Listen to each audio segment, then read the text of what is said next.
So random variables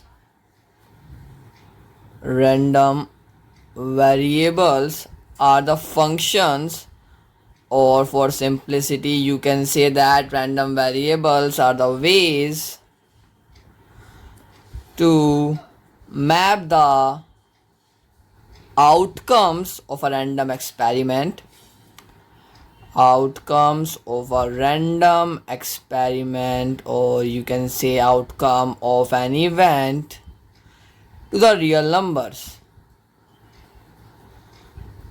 So what I have just said, that is, random variables are the functions or the ways to map the outcomes of the random experiment or the event to the real numbers, and these random variables are denoted by the capital letters such as X, Y, and so on.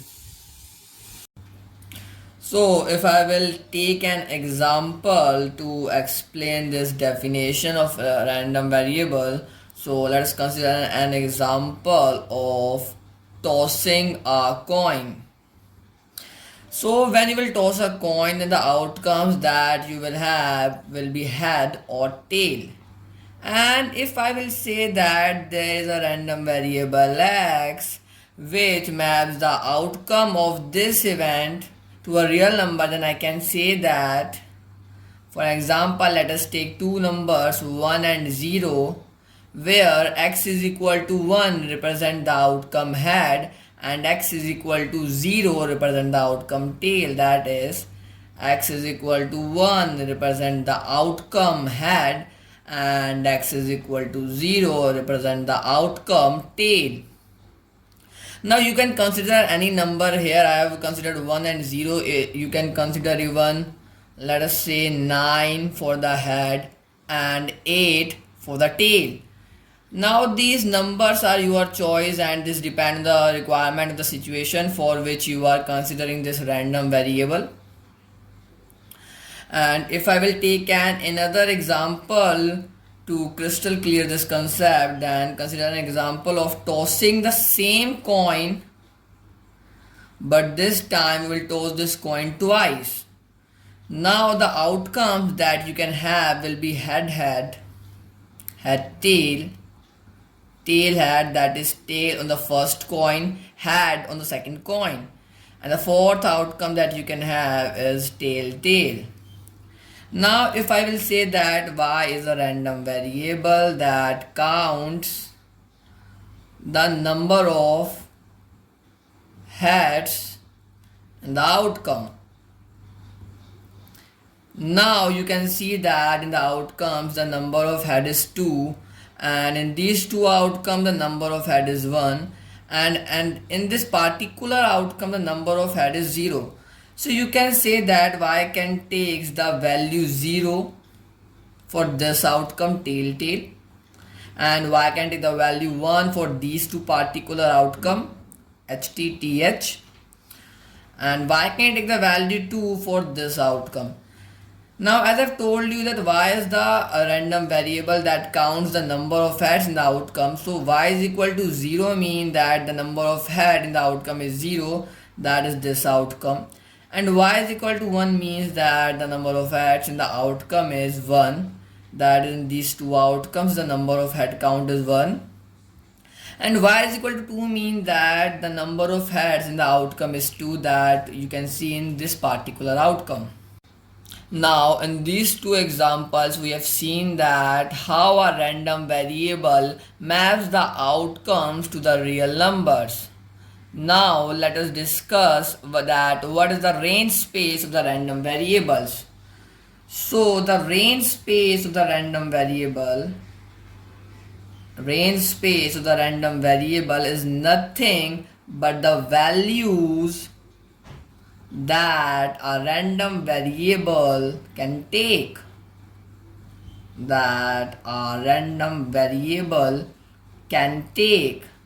In this particular example, in this particular case, the random variable can take two values 1 and 0. So the range space of this random variable is 1 comma 0, and in this particular case the range space of the random variable y denoted by sy will be 0 1 2. So let me just summarize what I've told you till now is that random variable is a function or the ways that can map the outcome of the random experiment to the real number. And in these two examples we have seen that the random variable x in this example have mapped the outcome head to the 1 and tail to the 0. And in this particular case we have seen that how these four outcomes are mapped by the random variable y to the number 0 1 and 2. So now let us see why we are doing this, why we are mapping these outcomes to the real number. So let us see that.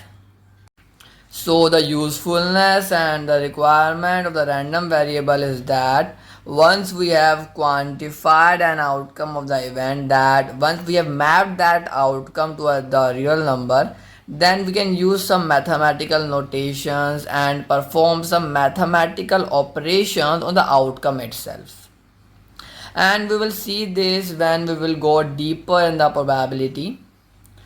So let me give you an example that if in the previous case, that in this case when we have tossed the coin twice, if someone asks you that what is the probability that you will get two heads in the outcome, so instead of writing the complete statement in this bracket of probability that that we get two coins in the outcome, you can simply use mathematical notation of y is equal to 2. Y is equal to 2 itself means that the number of facts in the outcome is 2. So now in this specific case, the probability that y is equal to 2, that is number of facts in the outcome is 2, is 1 by 4. Now in this way we can use the mathematical notations to represent the probability. And as I have told you, when we will go deeper in the probability, then I will also give you an example for these mathematical operations. So now let us discuss the difference between the discrete and continuous random variable.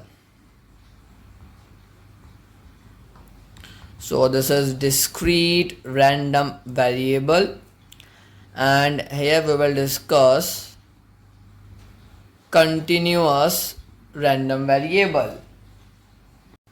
So now discrete random variables are the random variables that take discrete values. In our previous example, we have seen that y can take the value 0, 1 or 2. And more specifically, I can say that the range space of y,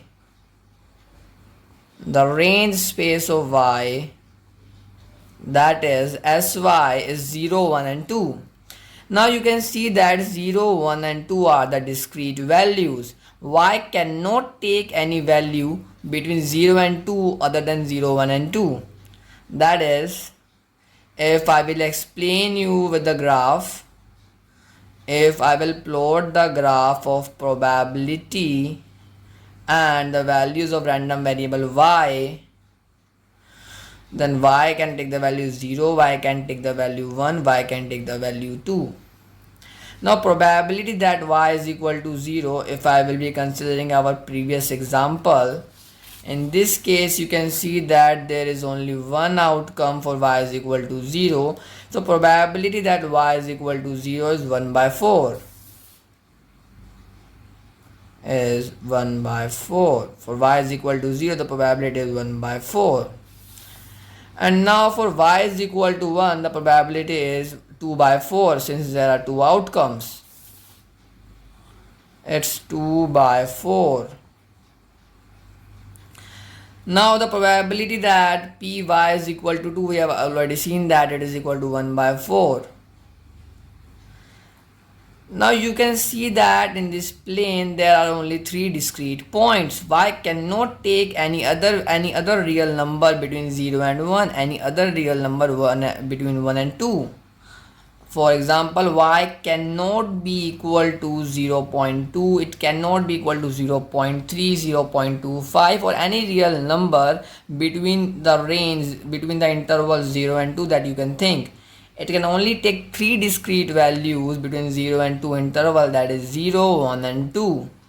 Now contradictorily, continuous random variable can take continuous values.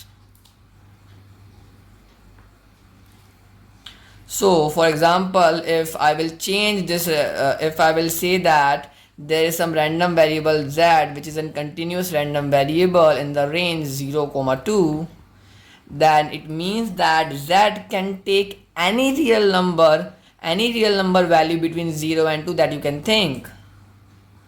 That is, if I will plot some graph, any random graph, let's say any random graph between 0 and 2, then any random graph can be like this, where you can find any value of z between 0 and 2 that you can think, like 0 0.5, 0 0.56, 0 0.1, 0 0.2, 1.5, 1.56, 1.57 and any value in this particular range.